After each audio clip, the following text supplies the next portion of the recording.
फाननाया नंगौ आं कम्बलखौ फानमारदों 500 टाका जरायाव सोरबाफोर गैजारोङिफ्रा एसेबाबो रेहाय जाथों बे ओंथिखौ लानानै आं लाबोनाय जादोंमोन आरो फानदोंमोन बेखौ आङो सिमान लाबाय खिन्थु बेयो IBS नङा।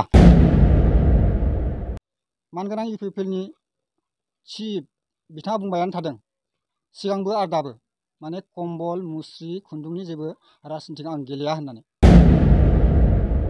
मानगोनां दा चिफ सोलिबाय थानाय चिफ मानगोनां प्रमद बर'खौबो लाजि फोनांनाय बायदिसो जादों पार्टियानो। मानो होनबा बिथाङा हरखुमादोंदां बेखायनोथ' बियो MLA निफ्राय मोनदों बेबायदि राव ओंखारगोन आं बेखौसो सानदों आरो।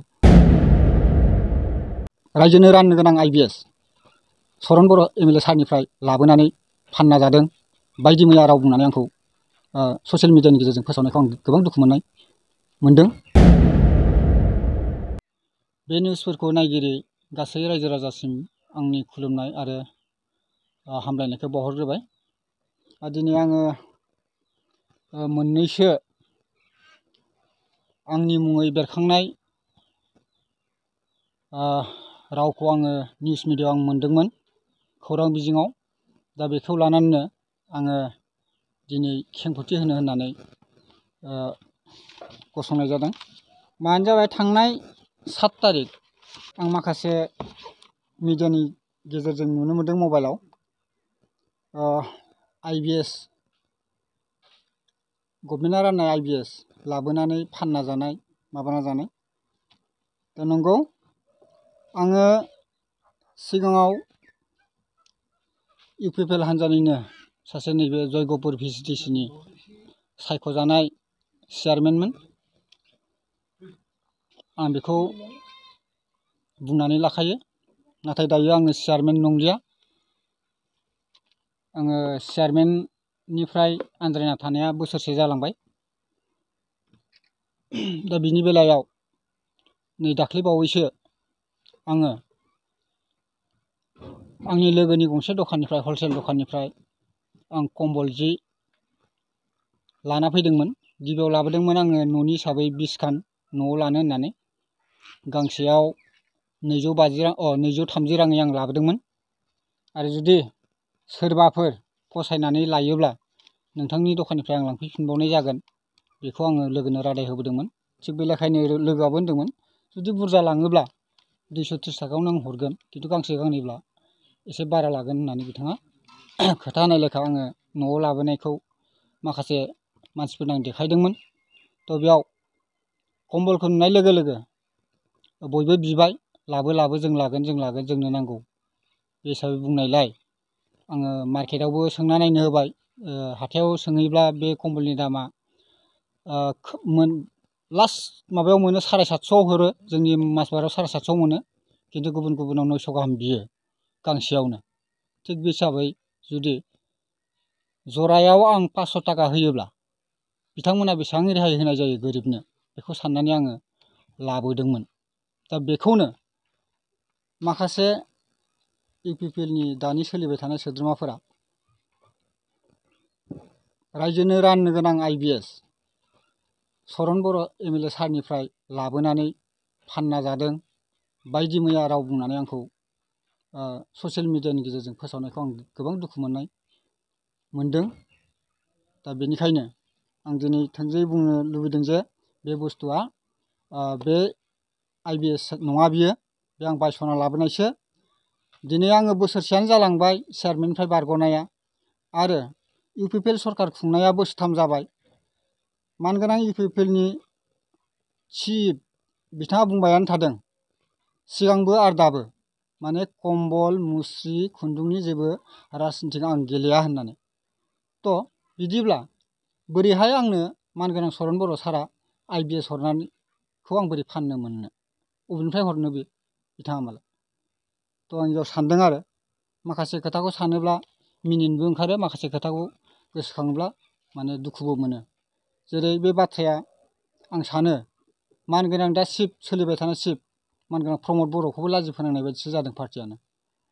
मानो होनबा बिथाङा हरखुमादोंदां बेखायनोथ' बियो MLA निफ्राय मोनदों बेबायदि राव ओंखारगोन आं बेखौसो सानदों आरो।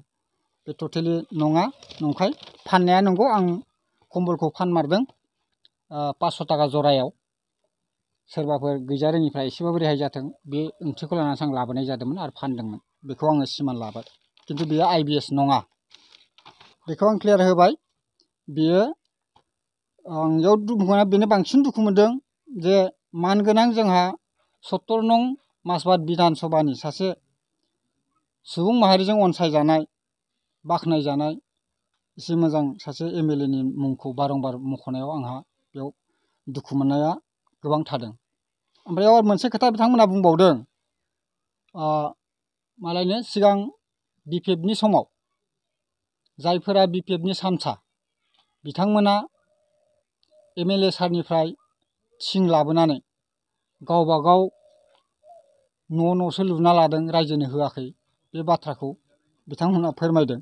आरो जाय मानसिया बुंदों बे बाथ्राखौ बिथाङानो लाबोदों। मानो होनबा बै समनिफ्राय बिथांमोना BPF नि मानसिखा। दासो दाख्लैबावैसो बियो आं थानाय समाव UPPL आव हाबहैदों। नाथाय बिथाङा सिगांनो BPF नि मानसिखामोन। नाथाय बिथाङा बोरै बे बाथ्राखौ बुंनो हाखो, आंहा बेयाव एसे दुखु मोननाय दङ। मानो होनब्ला बिथाङानो दा थांनानै नायबा नुगोन, बिथाङा गंनै ना मा न' लुबाय बे MLA सार हरनायजोंनो। गंनै न' लुना लाना दं। आं गुबुनखौ नुवाखै, खिन्थु मन्दिर हरदों। माखासे गोबां मन्दिर गिर्जायाव राननायखौ आं बै समावनो नुदों। आरो बाख्नायनायखौबो आं बिथांमोनखौ बै समावनो बावदों। मानो होनबा रायजो राजानो बिदि मोनसे अनसुंथाइ होफैनो हायोब्ला एसेब्लाबो रायजो राजाया गोजोनो। बिनि थाखायनो आं बिथांमोनखौ मान बावदोंमोन। बिथांमोना बै समाव आङो नुदों गासै 70टा गामियाव मन्दिर, गिर्जा, बाथौ थानसालि बिथांमोना बेयाव रानै होदों। बै सुनिल बसुमतारी बिथांनासो गावसोर लुना लादों। दा बेयाव एसे साननो गोनां, गावनो न'खौ लुबाय, गुबुनखौ फान्दायहरबाय। आरो बिथाङा मा दाउ फार्म खालामनो होननानैसो MLA सारनिफ्राय थिंखौ बिना लाबोदोंमोन। आरो 10,000 रांबो बिथाङा MLA निफ्राय लाना फैदों होननाय बेखौ आं गोसोआव दङ। माने बै समावनो दा बिथाङा दाउ फार्मबो खालामाखै, जेबो खालामाखै, न'सो लुना लादों। आरो बे फैसाखौ बाहायनानै जादों, बेखौ जों मिथियो। दा ओंखायनो आं बेखौनो बुङो, माने बेफोरबायदि जानला मोनला खौरां बानसावलाबायनिफ्राय जेन एसे आं सुनिल फंबायखौ जानगाराव थानो आं खावलायदों। बिनि उनाव फैबावदों मा, हा पाट्टा होनाय होयैनि सायाव बिथांमोना गोबां खोथा बुंदों।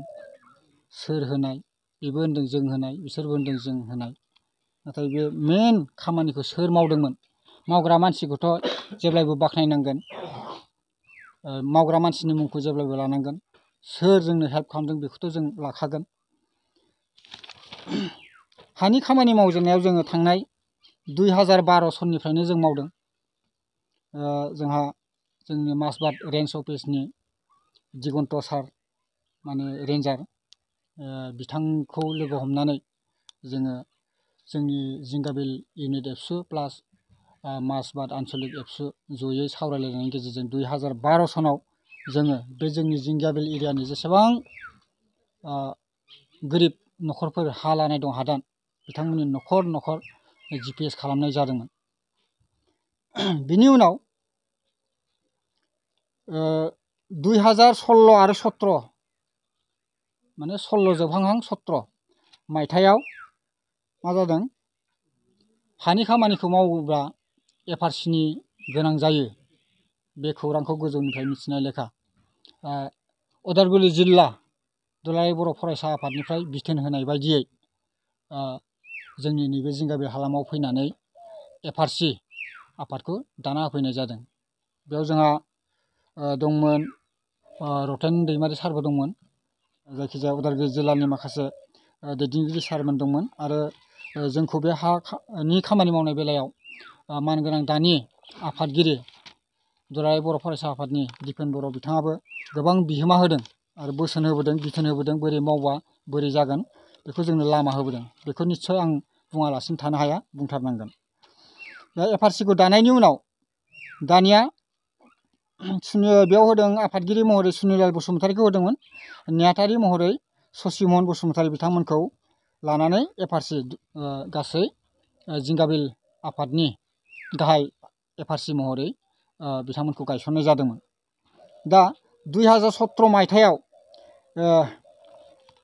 रेन्जार सारनि अननायजों ओमफ्राय जों मा खालामबावनाय जादों न'खर न'खर आरोबाव फिन गुगोल मेप खालामबावनाय जादों। गुगोल मेप माने सोरनि हाया बेसेबां दंमारो सिमाया बोरै बोरै बेखौ लानानै जोङो 2017 मायथाइयाव गुगोल मेप खालामदों। बेयाव जोंनि इउनिटबो दंमोन लोगोसे जोंनि माखासे समाज सिबियारि गोख्रों मावथि लोगोसे आरो जोंहा आदा सुनिलामोन आदै सुसिलमोन गोख्रों नाजानायनि गेजेरजों जोङो माबाखौ गुगोल मेपखौ खालामनानै लानो हादों। दाना गुगोल मेप GPS गासैबो जाखांनायनि उनाव जोङो दा जोंहा डकुमेन्टसा मोनबाय नालाय बे डकुमेन्टसखौ टटेलि बख'ना लाजोबनानै बबेथिं थांब्ला माबोरै मावोब्ला जोंनि हाखौ मोनगोन बेखौ आरो जोङो फरायसा आफादजों लोगोसे जथुमलायनानै FRC फरायसा आफाद आरो जोंनि ओनसोलनि माखासे मेलेमजिबिफोरखौ लानानै सावरायलायनाय जायो। जानानै दाना मा जिथुनाखि अर्डार 2006 सननि 2006 नि फरेस्ट डुवेलार एक्ट मथै आसामाव थानाय गासै ट्राइबेल माहारियानो 2006 नि सिगाङाव थानायफ्रा हानि पाट्टाखौ मोननांगौ होननाय मोनसे अर्डार फैदोंमोन सेन्ट्रेल गभर्नमेन्टनिफ्राय। नाथाय बे माबाखौ अर्डारखौ खोनादोंल'मोन खिन्थु इमप्लिमेन्ट खालामाखैमोन, आसाम सरकारा लाखुमादोंमोन। दा बेखौ सेन्ट्रेल बर' फरायसा आफादनि मानगोनां आफादगिरि दानि CM प्रमद बर' सारा रायलायनानै दिसपुरनिफ्राय बे अर्डारखौ लानानै फैयो आरो बे अर्डारखौ क'क्राझाराव मोनहैयो। दाना क'क्राझारनिफ्राय बोरैहाय जोंनि उदालगुरि जिल्लायाव लाबोनो हागोन बे अर्डारखौ बिनि जोङो लामा नागिरनानै आगोर मोनाखैमोन। दा उनाव बिथोन होदों जेनेबा बे खामानिखौ मावनोब्ला माने सोलिबाय थानाय सरकारनि माने गभर्नमेन्टनि एसे आखाइ थानांगौ। बे हिसाबै बिथोन होनायलाय मानगोनां जोंनिनो दा सोलिबाय थानाय दासिमबो चरन बर' सार बिथांनियाव थांनानै जों बे हानि सोमोन्दै सावरायहैयो। अब्ला सारा नंगौ दाख्लै बुंदों गोनो गोथोसो बुंदोंमोन होननाय नै बाथ्रा ओंखारदों। नंगौ बे समाव सारा जोंहा MLA सारा गोदानै बिबान मोननायमोन। बिथाङा बुंमारदों बुंनायालाय माने आं इसिबां नलेज गैथ'वा आंबो गोदानसो नायनायनि नोंथांमोनाबो सोंस्लुनाय आंबो ओरैहाय गोजौ लेभेलाव सोंगोन। थिग बेबायदिनो बिथाङा सोंलायनायनि उनाव अर्डारखौ लाबोना होफैनो हादों। अर्डारखौ लाबोना होफैनो हांनायनि उनाव सारा जोंखौ बिथोन होदों जे नोंथांमोननि अर्डारखौ आं लाबोना फैबाय नोंथांमोना खामानिखौ मावनो हासिगोन। थिग बिदिनो सोर सोरखौ लोगो हमबावनांगौ बेबायदि जोङो मा खालामबाय रौतायाव फरेस्ट मिनिस्टार बे समाव माबामोन BPFनिफ्राय प्रमिला रानि ब्रह्म बिथाङा रौतायाव फैदोंमोन। रौतायाव जोंखौ लोगो हमनो सारा खाबु होबाय MLA सारा। थिग बेबायदिनो जों प्रमिला ब्रह्मखौ लोगो हमबाय आरो लोगो हमनानै जोङो मेम'रेन्डामखौ होबाय। होनाय लोगो लोगो ओइदिनखालिनो मानगोनां आब'आ मा होनलांबाय बिथांमोननि खामानिखौ इमिडियेटलि मावना हो होननानै DC आरो DOफोरखौ अर्डार होनांनाय बायदि बिनि अखानायैनिफ्रायनो जोंनि हानि खामानि मावनाया स्टार्ट जादों। बिदिनो थाङै थाङै 2000 दाख्लै होनदों 18 बिथांमोना 2018 नङा 2019 सनाव जोङो फार्स्ट हानि पाट्टाखौ मोननाय जादों सोरांसुलि FRC हिसाबै। बेयाव होफैनायाव मानगोनां चरन बर' सारानो दंमोन लोगोसे जोंहा रिहन दैमारि सार बिथां दंमोन। आरो बै FRC बे हानि पाट्टाखौ राननो थाखाय माबानो मा होनो स्टेज पेन्डेल लुनो थाखाय 50,000 रां मानगोनां चरन MLA सारा हरदों। दा बेखौ जों नंखाय बुंनानै लाब गैया। दा बेयाव लाफा दुगागानो माने मावाखै मायाखै होनबाय थानाया बे जायाखै आरो बै समाव सरकारानो गैयामोन। जोंनो मावदों दासिमबो जोंनो मावदों होनबाय थायो बोरै जानो। दा बिदियावनो बुङो आं सानो आरोना मोनसे खोथाखौ एबसुखौ लानानै प्लास जोङो मावदों। दासिमबो आं एबसुखौ मावाखै होनना बुङा। फरायसा आफादा जेब्लायबो बर' हारिनि थाखाय हेल्प होबाय थादों आं बेखौ मिथियो। नाथाय मोनसे खोथाखौ दासिमबो जे बुंबाय थायो जे जों मावदों। नंगौ बै समाव जेनेबा मानगोनां प्रमद बर' सारा फरायसा आफादनि मानसिमोन। दाथ' बोसोरथाम जाबाय बिथाङा फरायसा आफादनि मानसि नङा। मानो होनबा पलिटिकेलसो UPPLनिसो मानसि। दासिमबो जुदि UPPLआ फरायसा आफादखौ प्लास खालामनानै खोथा बुंबाय थायोब्ला बेखौ लानानैथ' दिनै आं ससियेल मिडियायाव बुंनाय खोनायो एबसुआनो UPPLआनो एबसु। बैफोरबायदि बाथ्रानि थाखायनो बे रावा ओंखारो होननानै आं बेखौ सानदों आरो जेन' बिदि बुंलायनायखौ गार। बिदि जुदि बुंलायबाय थायोब्ला माने जोंनि ओनसोलावबो नङै फाङै खोथायावनो दावराव दावसिया सोमजिनो नागिरो। आं एसे बेखौसो नुना मोन्दों। आं जेब्लायबो गोजोनखौ लुबैयो, नाथाय नंथारै बाथ्राखौ लानानै जुदि बुङोब्ला सोरबा गोसो होनानै खामानि मावग्रा बिथांखौसो मुं सुनानै लाजि फोनांनाय जायो। आरो बे खामानिया दासिमबो दङ, जोबजोबाखै। गासै जोंनि एफआरसिनि आन्दाराव थानाय रायजो राजाफोरनि हानि मोननांगौ मोनथाया जोबजोबाखै। दाख्लै बुंदों आदा सुनिलाला 100नि एसे बारा दं, मोनबावनो गोनां। नंगौ, बे दंमारो। दा बिथांमोना जुदि बे हाखौ दानि सोलिफुबाय थानाय इउपिपिएल सरकारानो होमारदोंब्ला बै 100 घर न'खरा मानो थालांनो गोनां जाखो? इसिबां मोजां मावनानै होमारदोंमोनब्ला निस्सय बेथ' थाबोनो गोनां गैयामोन। खोनानो मोन्दों दिनै मिथिं जादों। बे दहाय आं एसे माबा लादों, आं थाल लाबाय थायो माला मोनगोन माला मोना। मानो होनब्ला बेखौ मावग्रा मानसिया दासिमबो दङ, बिथांनि मुंखौबो लानांगोन। दा बिथांखौ दोनखुमानानै ओइ माबा इउपिपिएलासो मावदों, इउपिपिएला मावदों होनबाय थानायाव बै बिथांखौबो लाजि फोनांनाय जादों। बिथाङा सोमखां बसुमतारी, थै-थां हर-सान बिथाङा जोंनि हानि खामानिनि थाखाय जुजिदों, दासिमबो गाराखै, दाबो मावगासिनो दङ थालांनायफोरनि थाखाय। दा बिथांखौबो मुं मख'नांगोन। मावग्राया दिनैसिम आं मावदों होननानै लायाखै, खिन्थु बै मावियासो बिखा फोरदानलाबायनानै माबा माबि खोथा बुंलाबायदों। जों बिदि जानाङा, आं बेखौ खावलायबाय। बेनिफ्राय आरो दंबावो, थांबाय दा हा हुनि बेलाया बेखिनियानो। 17 बोसोर सरखार खुंनायाव बिपिएफआ जोंनि बे हालामाव जेबो होआखै, जेबो मोनाखै। बे बाथ्राखौ खनले खनले दल दामबाय थादों। बेयावबो आं लाजिनायसो मोनो, मिनिनो ओंखारो। मानो होनब्ला नंगौ, बिपिएफ सरकारा 17 बोसोर नङा 15 बोसोर खुंदों। ओमफ्राय बोसोरनैया इन्टारिमाव थांदों नामा, गासै 17 बोसोर जादों। दा जोङो हमनानै ला 2003-04 सननिफ्राय बे हायाव थादों। थायै थायै थानानै 2014 सनावसो जोंनि नैबेयाव रायजो जानाय रायजोनि भटआ 150टा हाबदों। 2014आव 2014नि सिगां जोंहा जेबो गैयामोन। 150टा भट हाबदों। बे 150टा भटआव जों होदों। बेनिफ्राय 2017-18आव हालुं मैलुं हाबनाय जादों आरो भटआव। दासिम नै दिनैसिम 4,000नि खाथियाव थांबाय जों भटनि मोन्थाय मोननाया। थ' जोंहा भटआनो गैयामोन, जेबो फोरमान बिलाइयानो गैयामोन। बोरैहाय बे हालामाव बिपिएफआ जेबो हराखै, जेबो हराखै? बे बाथ्रायाथ' असम्भब।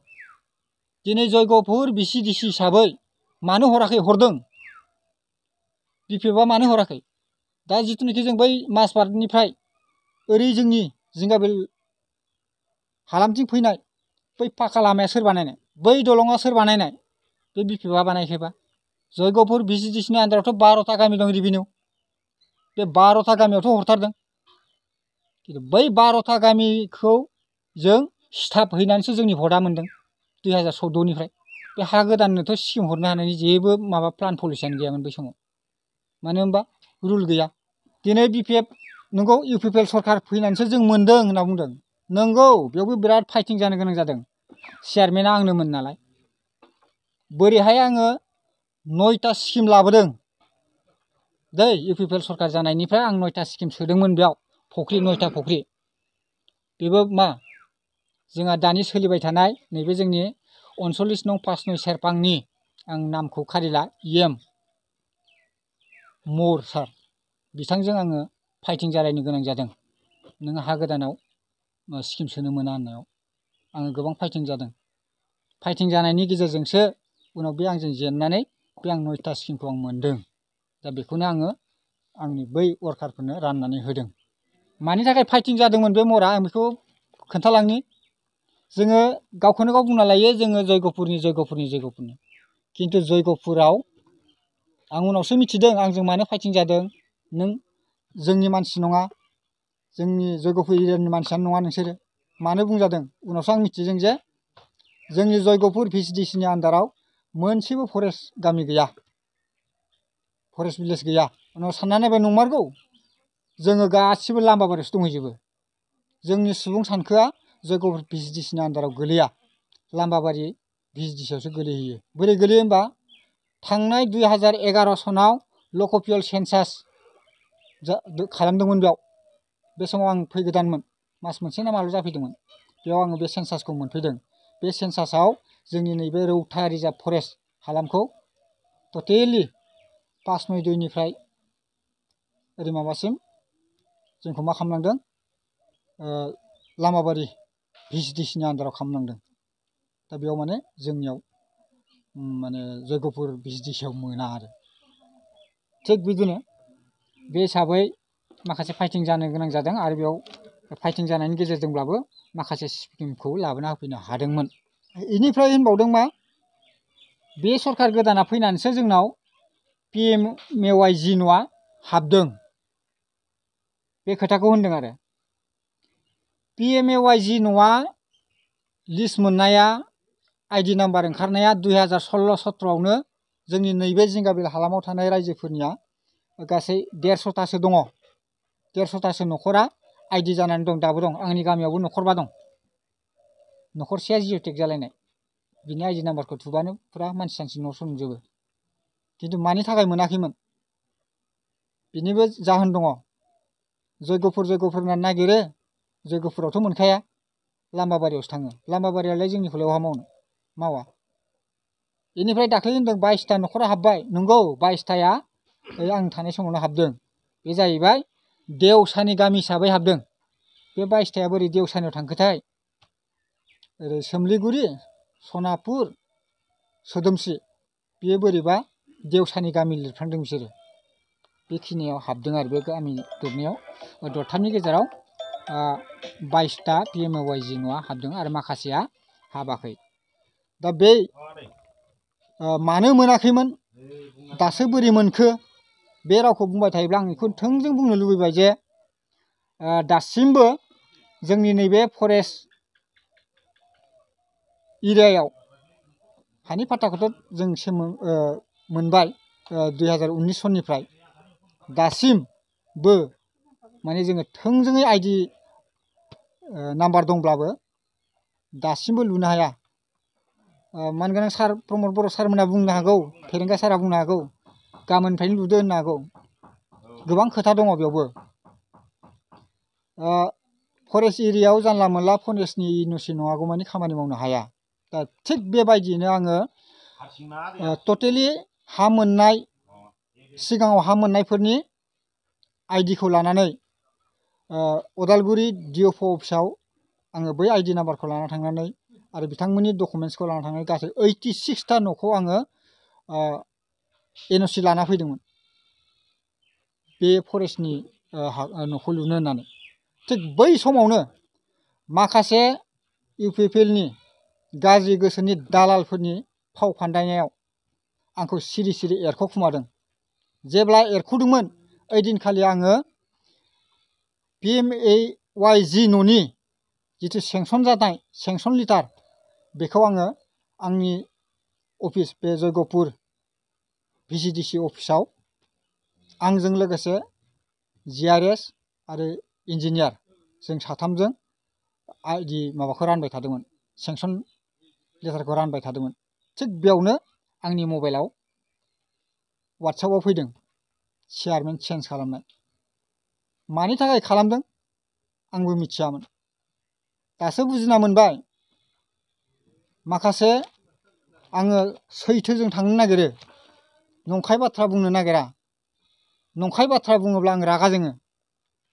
आरो रायजोनो होनाय प्रतिश्रुति, गोदो इलेक्सननि सिगां जाबायदि प्रतिश्रुति होदोंमोन रायजो राजानो, उमुक मावगोन, थुमुक मावगोन, ओरै खालामगोन, हेन खालामगोन, टेन खालामगोन, अमा फार्म होगोननो, सेल्फ हेल्प ग्रुपआव माबा हेन्दलुम टेक्सटाइलनिफ्राय खुन्दुं हरगोननो, तातसाल हरगोननो, नैबे VCDC अफिसाव ट्रेक्टर गंनै थाफैगोननो, माइ हाग्रा गंसे, हालेवग्रा गंसे, मारा नाग्रा गंसे, अनेक खोथा होदोंमोन। दिनै बोसोरथाम जालांबाय, बेफोर बाथ्राया अबाव थांजोबखो? बेफोर बाथ्राखौ सोङो रायजो राजाया, फिननाय आं बबेथिं होनो? न'खर न'खर लेट्रिना बानायदो एबार जोंनि आमोलाव, फोरो दासिमबो लेट्रिन टयलेटआ। मानगोनां निलुत सारनावबो थांनानै सानसेखालि बे टयलेटनि खोथाखौनो रायज्लायहैदोंमोन आङो।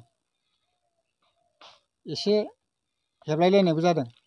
दा बेयाव बिनि उनाव हरदोंमोन हरनायालाय गासै 300 बेसेबांबा खान लिस्ट नुदोंमोन आङो। दा बेखौबो सोरबा सोरबा लुबाय आद्रा खिद्रा जाना दंजोबो। दा बेफोर जायैनि आरो बिथांमोना बुंदों जोंनि आमोलाव 9,000 प्रमद बर' सारा लेट्रिननि फैसा सोना होबाय होनना बुंदों। नंगौ सोदों, खिन्थु बियो प्रमद बर' सारा सोनाय नङा, स्टेट सरकारनिफ्राय सोदों, स्टेटनिफ्रायसो बे प्रमदआ सोनाय होननानै बुंना लाबा बोरै जानो। आरो बे थाखाखौनो जोंनि प्रमद बर' सारासो सोना होदों। बे थाखाखौ जों मोननांगौ होननानै न' न' थांनानै थाखाखौ बख' बख' लागासिनो सामसा माखाया। बेनो जाहैबाय लेट्रिन लुनो हरनाय, न'खर न'खर सोना होनाया बेनिफिसारिनो। माला लुना होगोन फैसाखौथ' माला खमफ्राय बख'ना लागासिनो दं। 18,000 सोगोन बायदि होनदोंमोन, दा 9,000 सोग्रोदों। थाङै थुङै 12,000ल' जागोन होननाय खोनादों। 9,000 सोखाबाय, बख'ना लाना दा ग्लबबायसो दां। बोरै लुना होनो हानो। बेनो जाहैबाय थगायना जायो सरखारनि माबा। दुखु मोनो। दा बेफोरखौ बुङोब्ला थों थों बुङोब्ला माने बांद्राय बुंबाय बेखौ साननो हागौ। बेखायनो आं सानो माने बांद्राय नंखाय फाला बाथ्रा बुंनानै दिनै राजखान्थि खालामनो नाजानायनिफ्राय एसे गोजान जानांगौ। आं सानो जोंनि एरियायाव बेफोरबायदि गरम लाबोनो नाङा। सैथोजों सोलि। रायजो राजाया बुजिजोबखाबाय। बेखौ जों न'खर न'खर थांनानै रावखौबो बुजाय होलायनो गोनां गैया। दानि मुगायाव बयनिबो आखाइयाव एन्ड्रइड मबाइल दं। गोरोङाबो लायो, रोङियाबो लायो। गथ'खि गोरों बयनावबो थायो। अखा नायबानो सोरांबानो नुयो मिडियायाव मा हगारदों। दा रावखौबो बुंनो गोनां गैया, रावखौबो थगायनो हाया। आरो बेयाव साननाङा जे बुरखायदों। दिनै लोब लोब आंखौ सिआरएमनिफ्राय होखारनाय लोगो लोगो आंजों लोब लोब मानसिया जइन जादों। बुंनो थाङोब्ला जिंगाबिलाव बिपिएफ होननायानो गैयामोन, 3 4ल'मोन। दिनै फालो फालो गामि गामि जइन जानाय जाजोब्बाय। बेखौ लानानै सानदों खोमा आंखौ लाजि फोनांना दोननो हाबासो इउपिपिएलआ एसे जायगा मोनफिनगोन। खिन्थु सैथोखौ मालाबाबो लाखुमाना दोननो हाया। असैथोजों मालाबाबो देरहासार जानो हाया। आं बेखौसो बुङो। जोबथारनायाव आं बेखौनो बुंनो लुबैदों, मानगोनां सारमोननि सायाव आङो माखासे बाथ्रा बुंनाया बिस गोनां जाहैदोंब्लाबो माखासे आंनि सायाव दुखु गोनां बाथ्रा बुंनायनि थाखायनो आं बेफोर बाथ्राखौ बुंनो गोनां जाबाय। आरो आंखौ मानि थाखाय होखारखो बिनि रिजनखौ आं मिथियैयाव आङो दासिमबो गोसो गोरबोआव गोबां गाबखांनाय दङ। दिनै आंजों लोगोसे न'खराव गथ' 2 दङ आंहा, जाथि बंस' दङ। दिनै निउस मिडियायाव आरो आंखौ उल्था माबा माबि फाननानै लाजि फोनांदों। दा बे बाथ्राया जाहैबाय मा, नुबोबाय थादों गभर्नमेन्ट दाजेननायनिफ्राय दासिम सोरखौबा लाजि फोनांनाय, सोरखौबा थों थों नाम खारिनानै बाथ्रा बुंनाय। खालि जेब्लायबो दिनै बोसोरथाम जाबाय सरकार दानाया, मोनफ्रोम खोथायाव खोनायो खालि बिपिएफ, खालि हाग्रामा महिलारि। बे रावखौथ' खनसेखौ खोनासंनो मोजां मोनो, खनले खनले खनले खनले दल दामबाय थायोब्ला। आरे मावना, गभर्नमेन्टआव फैदों मोजाङै माव, रायजोनि थाखाय माव, डेभेलप लाबोखांनायनि उनाव बुं। दिनै मोनसे बुस्थुखौ लाबोनो हायाखै, खालि होगोन मावगोन, जों ओरैबायदि आसनि लाबोदों थोरै आसनि लाबोदों। खिन्थु आसनिया लाबोगासिनो थादों, खिन्थु मोनफैयाखै, क'क्राझारखौनो बाराखै दाबो। होमबा बुंनानै मा लाब। बेयाव दालाल खालामलायनानै जों बुंनो गोनां गैया, बेखौ पाब्लिकआ सेस मिथिजोबखाबाय। दा जोबथारनायाव आं बेखौनो बुंबाय, आं बारा गोलाव बुंनो सानासै। गोरोन्थिनि थाखाय आङो निमाहा बिबाय। आरो मिडियायाव जे ओंखारदों चरन बर'आ आंनो IBS माल हरखुमानानै आङो रायजोनि मैगङाव हाद्रि बाला सारनानै खम्बलखौ फानना जादों, बे बाथ्राया 100% नंखाय। बेखौ लानानै बारा फोसावलाबायनायखौ बन्द' खालाम आं बेखौ खावलायदों। आरो मोनसे खोथाबाव र' नै दाख्लैबावै माबा फेसबुक पेजाव आं एसे नुदों माबा UPPLनि सामसा माबा रेशन कार्डनि मुङाव 500 फैसा जानानै रेशन कार्ड लिरदों मादों बिदि होननायखौ आं नुदों। बेबो एसे बांद्रायदों आं बेखौबो बुंखानाय जाबाय। जेब्लायबो सैथो बाथ्राजों थांनांगौ। 500 थाखा लानाय जायाखै। बै समाव आंनो दंमोन। 500 थाखा लादों होनोबा आरो आंखौनो लाजि फोनांनाय जागोन। मानो होनब्ला 500 थाखा लायाखै 150 लादों। गांबा फर्म फिलआप खालामनो गोनां बेयाव हाजिरा सिस्टेमै सोरबा गोरों मानसिखौ लिरहो सानसे आखाइ होनबासो लिरनाय जायो। बेयाव 150 लानानै लिरनानै हो आरो खामानिया साक्सेसफुल जानांगौ होननानै बै समाव जोङो सावरायलायनानै बेखौ डिसिसन लानानै लिरनाय जादोंमोन। खिन्थु बारा एसे होदों बे खिन्थु जोंनि एरियानिफ्राय बुंनाय राव नङा बियो 500 बुंनाया हयथ' सोरबा बेयाव माबा राव सोदेरना होदों। बिनि थाखायबो आंनि ओनसोलनि सोरबाफोर दुखु मोननाय रायजोफोर दंबा बियो जोंनिफ्राय बुंनाय राव नङा बेखौ सानना लाबानो जाबाय। नैबे आरो मा होनबावनो दानि गोनोखो मुगायाव माबायदि हगारलायो मा फंसेखौनो फंनैखौनो फंथाम खालामो। दा बेफोरनिफ्रायबो एसे दावराव जागोन बायदिखौ आं नुदों। आं बिदि दावराव दावसिखौ लुबैया। आरो 500 थाखा लादों होननाया बे नंखाय 150 लादों। सासेया होनदों 150 लादों बे राइट। ओमफ्राय सासेया होनदों 500 लादों होननाय मोनसे ओंखारदों आरो बेयो बांद्राय जादों। बेबा हले नंखाय होननानै आं बेखौ बुंबाय।